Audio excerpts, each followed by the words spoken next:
Assalamualaikum warahmatullahi wabarakatuh.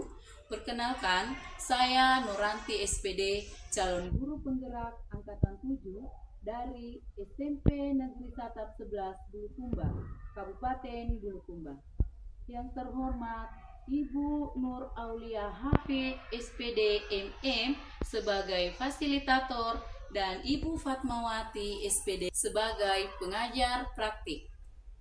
Hari ini saya akan melakukan kegiatan coaching supervisi akademik bersama Bapak Ismail SPD. Kali ini saya akan melakukan kegiatan praobservasi bersama Pak Ismail yang kebetulan adalah guru matematika di kelas 9. Kegiatan praobservasi kami, saya bersama Pak Ismail. Assalamualaikum Pak Ismail. Waalaikumsalam Ibu. Ya, bagaimana Pak kabarnya? Alhamdulillah baik Bu. Iya, alhamdulillah. Kemudian Pak, apakah Bapak sudah siap? Insya Allah siap. Iya Pak, terima kasih. Pak, kira-kira apa harapan Bapak setelah kegiatan praobservasi ini?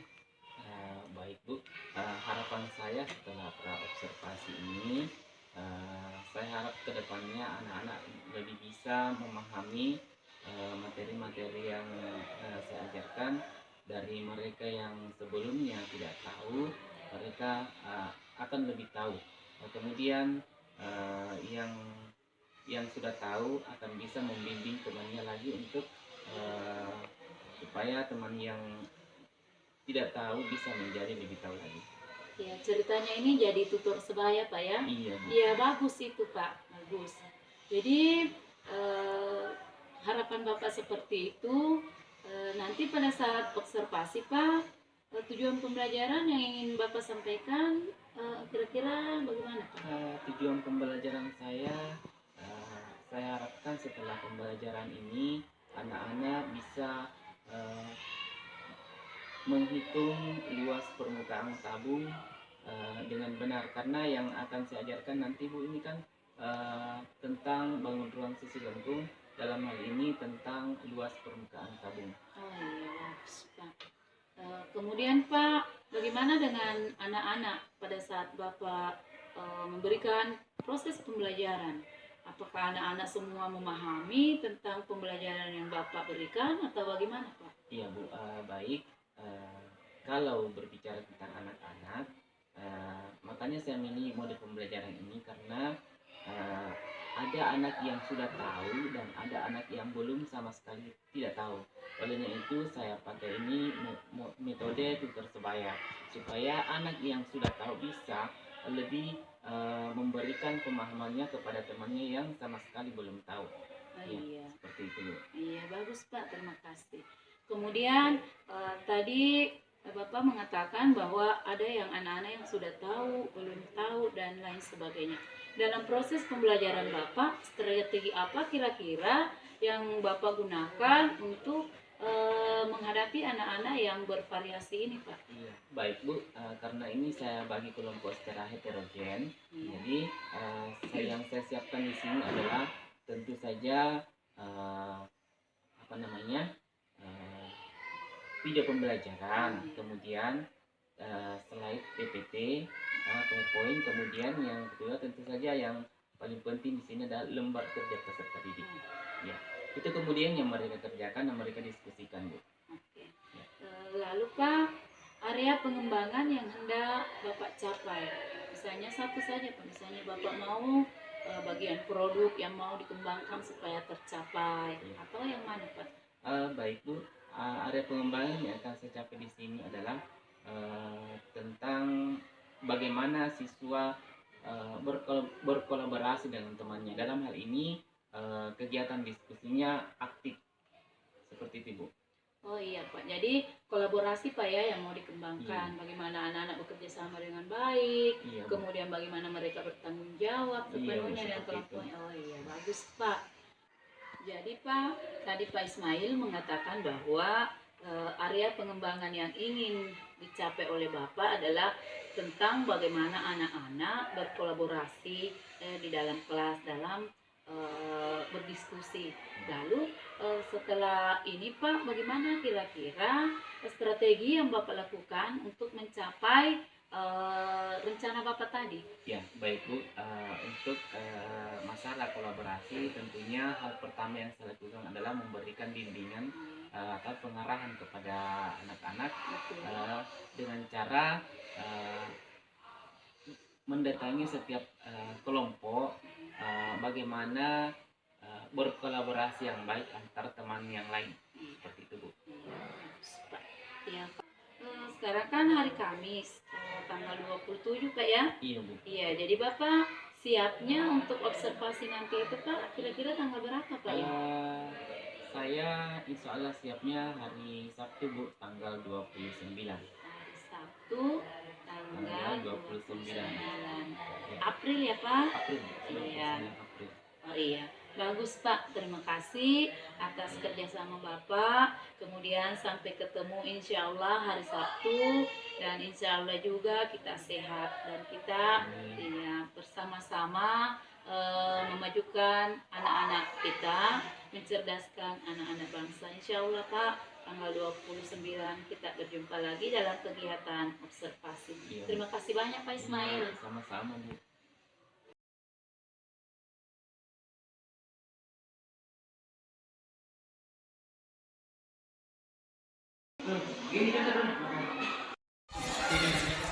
Assalamualaikum warahmatullahi wabarakatuh. Waalaikumsalam warahmatullahi wabarakatuh.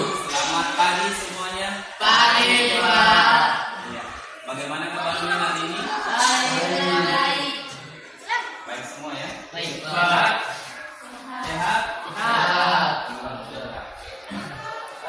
Sebelum kita mulai pembelajaran pada pagi hari ini, alangkah baiknya kita berdoa dulu sesuai dengan agama dan kepercayaan masing-masing. Silakan kepada inti doa. Mari kita bersama-sama membaca doa sebelum belajar. Doa dimulai.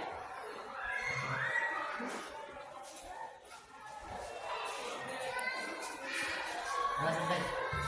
Ya, terima kasih. Bisa memimpin doa hari ini. Semoga pembelajaran kita hari ini berjalan dengan lancar. Anak-anak sekalian, sebelum kita ke pembelajaran kita hari ini, saya mau mengingatkan dulu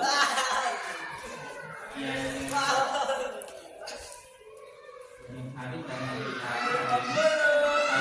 Baik Pak.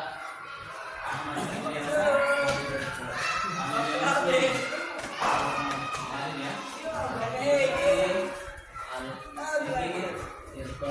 Indah, sekali kawat, Suryadi, Mutiara, Sakti. Iya, ada satu orang yang tidak ada tadi, kebetulan lagi sakit. Sama kita doakan teman-teman kita yang lagi sakit, semoga kita bisa bersama-sama mengikuti pembelajaran kita. Oke, untuk hari ini sesuai dengan ini saya pertemuan yang lalu kita akan melanjutkan pembelajaran. Namun sebelum sama bertanya dulu, materi kita sebelumnya itu tentang unsur-unsur tabung. Ada yang masih ingat apa itu yang unsur-unsur tabung? Pak, coba katakan, ya silakan kita. Unsur-unsur tabung itu adalah lingkaran dan bersih panjang. Oke, itu adalah materi kita sebelumnya yang sudah kita bahas. Hari ini kita akan mempelajari tentang luas permukaan tabung. Ya, luas permukaan tabung. Ya. Ada manfaat yang akan kita peroleh setelah kita mempelajari luas permukaan tabung. Apa saja? Saya bisa menyebutkan manfaat kita mempelajari luas permukaan tabung. Namun sebelumnya ada yang bisa menyebutkan contohnya tadi? Tabung. Ada yang pernah minum susu? Yang begitu tabung? Pernah ya? Bagaimana bentuknya? Tabung ya? Ya. Apa manfaatnya?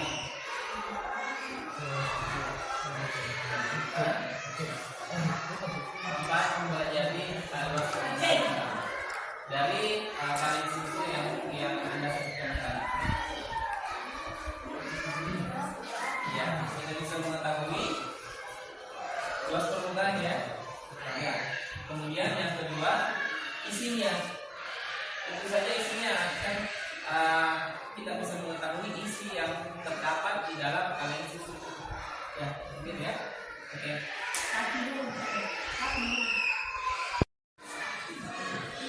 Ya, hari ini kita akan mempelajari tentang luas permukaan tabung. Karena lampu tidak memadai, maka untuk tampilan slide kita lihat di laptop secara langsung nih. Ya.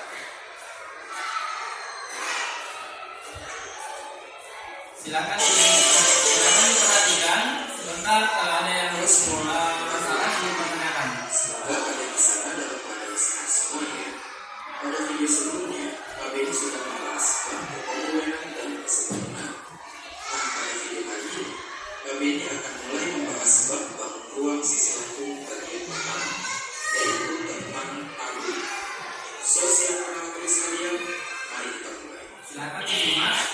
Kalau ada permasalahan silakan ditanyakan.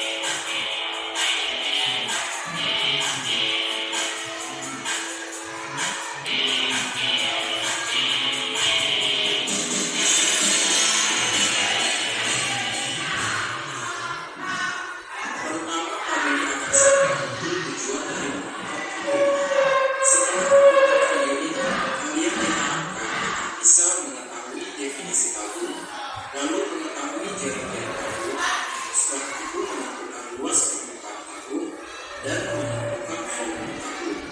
Oke, langsung aja kita mulai pembahasannya. Yaitu tabung, ada banyak apapun dari sekitar kita yang bentuknya seperti tabung, terutama kaleng-kalengan kayak gini. Kalau dibuat sketsa 2 dimensi, tabung itu bisa digambarkan seperti ini. Tabung memiliki 2 sisi datar, yaitu kutub dan alas yang berbentuk lingkaran, sama 1/2 sisi lengkung. Sebenarnya, kalau tabung ini Baik, setelah kita menyaksikan tayangan video pembelajaran, ada yang mau ditanyakan? Sudah bisa dipahami? Oke, sekarang kita mau bagi kelompok. Karena hari ini yang hadir cuma 6 orang, jadi saya mau bagi kelompok sebanyak 2 kelompok saja nih. Oke, baik. Kelompok 1 saya berikan nama Belaku Kuat. Kelompok 2 saya berikan nama Layang-Layang. Oke, silakan. Hari ini lembar kerja, silakan diamati. Kemudian ada beberapa permasalahan di dalamnya yang akan kalian pecahkan, ya. Oke, silakan dibuka. Kemudian referensinya adalah buku paket yang kalian miliki, ya. Silakan. Ada 2 permasalahan di dalam yang kemudian akan kalian pecahkan. Oke, saya berikan waktu 15 menit dari sekarang untuk menyampaikan LKPD yang saya berikan. Oke, silakan.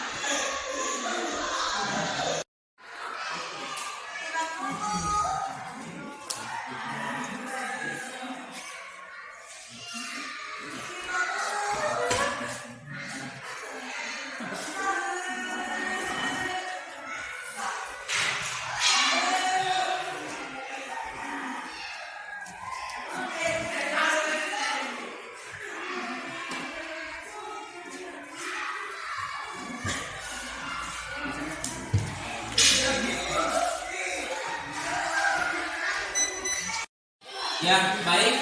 Karena hari ini kita selesai melaksanakan diskusi kelompok, silakan LKPD-nya dikumpul. Ya. Jangan lupa nama kelompoknya ditulis ya. Kelompok bola ketupat dan kelompok layang-layang. Ya, silakan kumpul.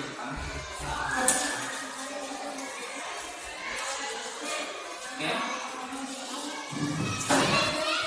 Terima kasih untuk diskusi kita kali ini.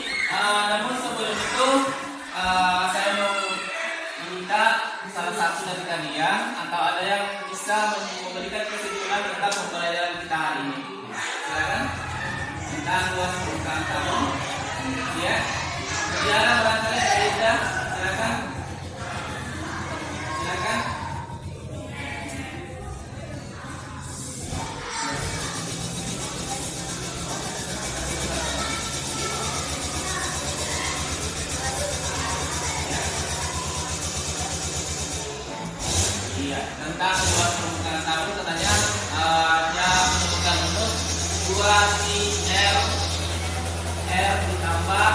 Iya. Oke. Hari ini setelah kita belajar tentang luas permukaan tabung, bagaimana perasaannya setelah belajar hari ini? Apakah senang, gembira, atau sedih? Gembira, senang, ya? Atau ada yang sedih? Tidak ada ya? Oke. Saya kira untuk pertemuan kita kali ini cukup sekian. Jangan lupa untuk pertemuan selanjutnya silakan dipelajari tentang volume tabung. Oke, cukup sekian untuk hari ini. Saya alangkah sebelum kita menutup pembelajaran kita berdoa dulu sesuai dengan agama dan kepercayaan kita. Silakan. Silakan istirahat dipimpin doanya. Mari kita bersama belajar belajar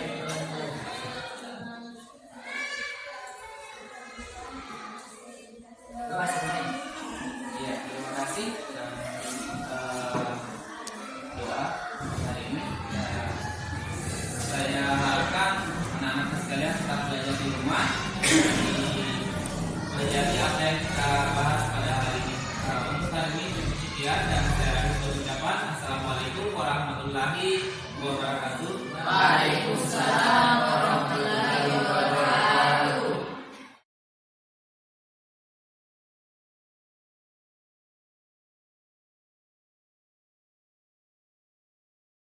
Assalamualaikum Pak Ismail. Waalaikumsalam Bu.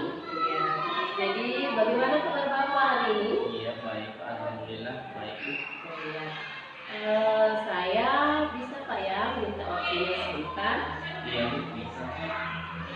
Kemudian jadi hari ini kita ada kegiatan coaching Pak, seperti yang saya katakan dulu bahwa setelah observasi maka akan ada lagi lanjutan dari observasi itu, yaitu pasca observasi. Jadi Pak, dari percakapan kita ini kira-kira Kak apa yang Bapak harapkan? Ya, baik Bu. Saya mengharapkan Ibu memberikan masukan, kemudian untuk perbaikan-perbaikan ketika saya melakukan proses pembelajaran ke depan seperti itu. Sebelumnya Pak, saya akan bertanya dulu mengenai perasaan Bapak. Bagaimana perasaan Bapak setelah melakukan pembelajaran pada saat Ibu observasi dulu? Iya, perasaan saya Bu, saya sangat lega, gembira karena saya sudah melaksanakan pembelajaran itu sesuai dengan rencana yang sudah saya susun. Seperti itu Bu. Kemudian Pak, strategi yang pernah Bapak sampaikan dulu pada saat observasi, apakah terlaksana atau bagaimana Pak? Ya, strategi ini Bu terlaksana dengan baik. Alhamdulillah. Jadi terkait dengan tujuan pembelajaran yang Bapak rancang, apakah terlaksana juga atau tercapai atau bagaimana Pak? Alhamdulillah terlaksana. Jadi secara umum sudah tercapai dengan baik ya Pak. Iya Bu. Kemudian bisakah Bapak ceritakan hal-hal apa kira-kira yang masih perlu diperbaiki atau yang sudah bisa dipertahankan Pak dalam proses pembelajaran Bapak? Ya, baik Bu. Hal-hal yang perlu dipertahankan di sini tentunya adalah tentang persiapan ketika kita akan memulai pembelajaran seperti itu. Kemudian yang perlu diperbaiki mungkin model pembelajaran yang akan kita gunakan di kelas. Jadi yang Bapak pertahankan itu adalah persiapan itu Pak, Iya. Pak, bahwa persiapan yang matang itu harus betul-betul Pak sebelum kita melakukan proses pembelajaran. Kemudian menurut Bapak yang masih perlu diperbaiki itu mengenai penggunaan model-model pembelajaran. Ya bagus Pak.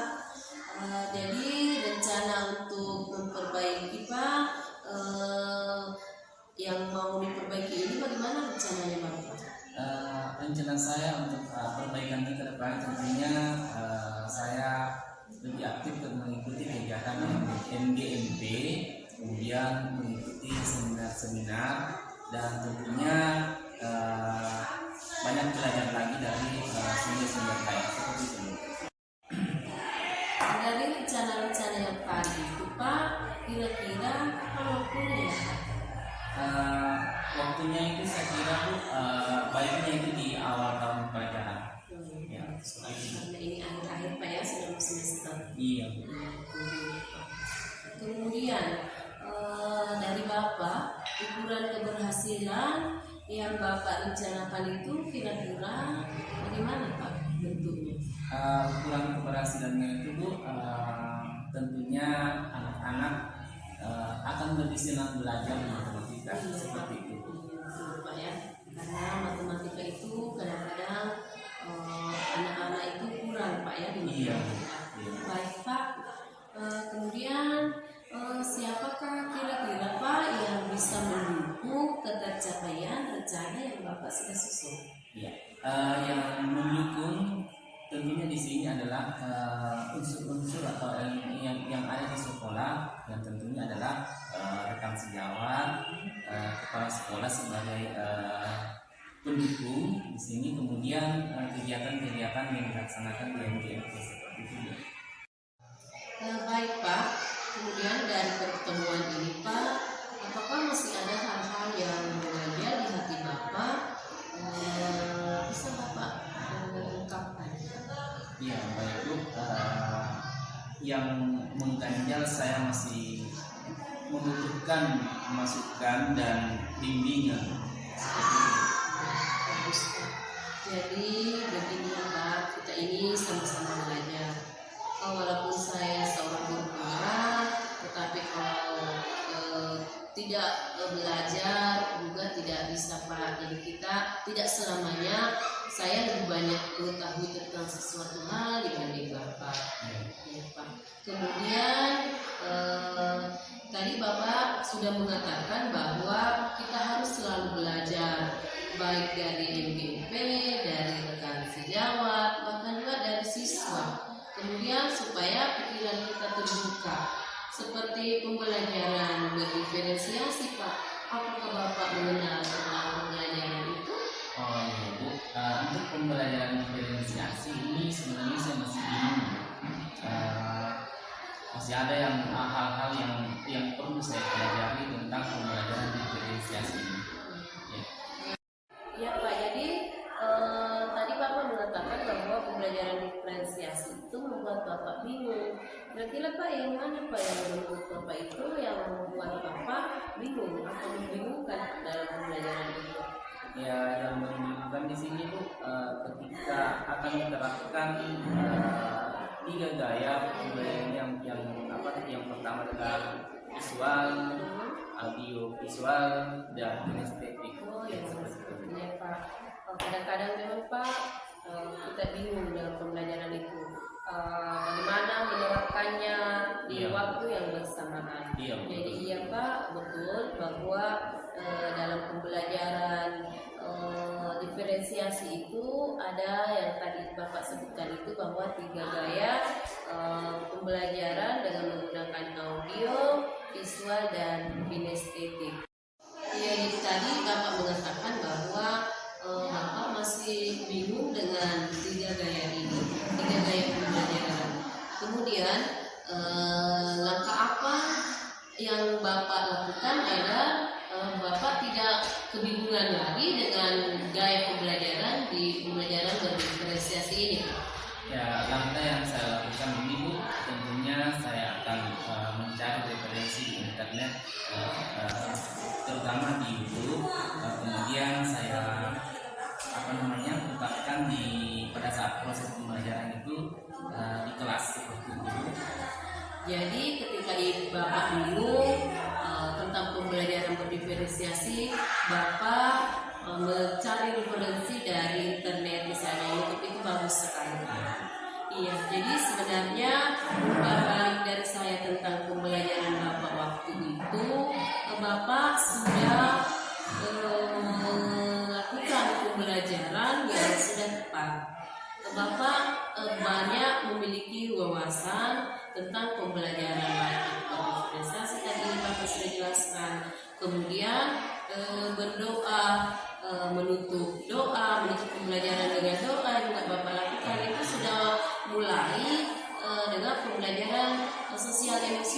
Pak. Namun kadang-kadang kita tidak menyadari bahwa itu pembelajaran sosial emosional namanya. Padahal kita sudah melaksanakannya, menyampaikan kepada anak-anak atau menanyakan anak-anak bagaimana kabarnya juga itu sudah mulai kita ada pembelajaran sosial emosional sebenarnya di situ, Pak. Kemudian saya lihat Bapak juga sudah melakukan pembentukan kelompok, membentuk kelompok belajar anak-anak di kelas dasar pembelajaran Bapak. Kemudian Pak, menurut Bapak ini memberikan nama untuk kelompoknya, untuk kelompok siswa pada saat pembelajaran itu Pak, apakah sebaiknya anak-anak sendiri yang memilih, yang menentukan namanya kelompoknya, atau kita sebagai gurunya? Ya, baik Bu. Ketika proses pembelajaran dalam hal pembagian kelompok, harusnya anak-anak sendiri yang memberikan nama kelompok masing-masing. Jadi tidak diberikan oleh gurunya. Ya, seperti itu Bu. Iya, mungkin begitu Pak ya. Namun pada kenyataannya kadang-kadang kita guru Pak, ya kadang saking bersemangatnya saya mau kasih ini namanya bagus kedengaran, ini bagus. Namun menurut Bapak itu lebih bagusnya anak yang memilih, apalagi sekarang kan Pak sudah merdeka belajar. Kita memberikan kesempatan kepada anak-anak untuk memilih sendiri nama kelompoknya, bagaimana, siapa yang menarik menurut dia. Tapi pada saat itu mungkin Ibu Bapak karena saking bersemangat lupa dengan seperti itu pembelajaran yang begitu Pak ya. Iya. Lalu Pak kan kalau pembelajaran diferensiasi itu ada ice breaking. Menurut Bapak sepenting apakah ice breaking itu dilakukan dalam proses pembelajaran? Untuk ice breaking saya kira ini ada hal yang sangat menarik ya, terutama bagi peserta didik. Ya, tentunya ice breaking ini memberikan wahana baru kepada peserta didik untuk supaya peserta didik bisa termotivasi dan merasa gembira mengikuti pembelajaran matematika itu sendiri. Seperti itu. Iya Pak, menurut Bapak bahwa menggunakan atau melakukan ice breaking kepada anak-anak, memberikan ice breaking itu menarik untuk memotivasi menurut Bapak atau untuk memberikan lagi semangat, anak-anak gembira, itu kan Pak ya? Iya. Iya, tapi kadang-kadang juga sama tadi Pak, untuk memberikan nama kelompok, kadang-kadang kita saking asiknya mengajar, kita lupa bahwa ice breaking ini penting diselipkan. Kapan kira-kira ice breaking itu Pak bagus dilakukan? Untuk ice breaking saya kira ini bisa di awal kelas, seperti awal pembelajaran, kemudian bisa juga di pertengahan Bu, kemudian bisa di akhir, tergantung bagaimana kita melihat kondisi kelas seperti itu. Iya Pak, betul. Bapak ini sebenarnya wawasannya tentang proses pembelajaran itu sangat luas Pak ya. Jadi kita sama-sama Pak saling mengingatkan, karena kadang-kadang kita sebagai guru lupa tentang hal itu Pak ya. Itulah pentingnya kerjasama dengan rekan sejawat. Iya betul Pak. Dari aktivitas kegiatan pembelajaran Bapak tentang pengembangan diri yang Bapak lakukan, kira-kira pengembangan diri apa yang Bapak mau fokus ke situ? Iya. Untuk pengembangan dirinya di sini saya menerapkan metode belajar dengan bermain game. Ya, karena anak-anak di sini lebih cenderung menggunakan HP. Banyak-banyak menggunakan HP. Oh iya Pak. Kira-kira tujuan yang ingin dicapai Pak dengan penggunaan game pada pembelajaran matematika itu apa kira-kira tujuan Bapak? Tujuannya tentu saja anak-anak lebih antusias dalam belajar, kemudian anak-anak tidak merasa terkebelakang dengan perkembangan iptek seperti itu. Kemudian ukuran keberhasilannya Pak dengan menggunakan game tadi itu kira-kira bagaimana? Untuk ukuran keberhasilannya anak-anak di sini tentunya lebih antusias dalam belajar, kemudian motivasinya ada lebih tinggi, ya seperti itu Bu. Kemudian Pak, untuk daya dukungnya kira-kira Bapak butuh bantuan dari siapa? Tentunya dari dukung ini Bu, saya butuh bantuan dari teman sejawat. Ya. Kemudian kelas-kelas sebagai namanya pimpinan seperti itu. Kemudian waktunya Pak, kira-kira kapan? Untuk waktunya Bu, ini bisa dimulai dengan pelajaran baru Bu. Ya. Karena sekarang ini kan sudah semester genap akhir. Ya. Jadi waktunya Pak tahun ajaran baru ya. Baik Pak, saya kira ini cukup. Tapi yang terakhir Pak, saya mau tahu tentang proses coaching ini Pak. Bagaimana perasaan Bapak pada saat di coaching atau setelah di coaching Pak? Baik Bu, perasaan saya sebelum coaching dan setelah ini Bu, perasaan saya merasa senang, gembira, dan juga ini juga merupakan motivasi saya untuk perbaikan ke depannya seperti itu. Iya Pak, terima kasih. Jadi kegiatan coaching ini Pak bukan berarti saya sebagai guru penggerak menggurui Bapak, Pak ya, tetapi saya mendampingi Bapak, mengarahkan Bapak untuk menyelesaikan permasalahannya sendiri. Jadi Bapak sendiri yang menemukan solusi, saya hanya mengarahkan sampai ke solusi itu. Jadi kita sama-sama belajar. Betul Pak, betul. Nah, jadi kalau begitu Pak, terima kasih banyak Pak Ismail.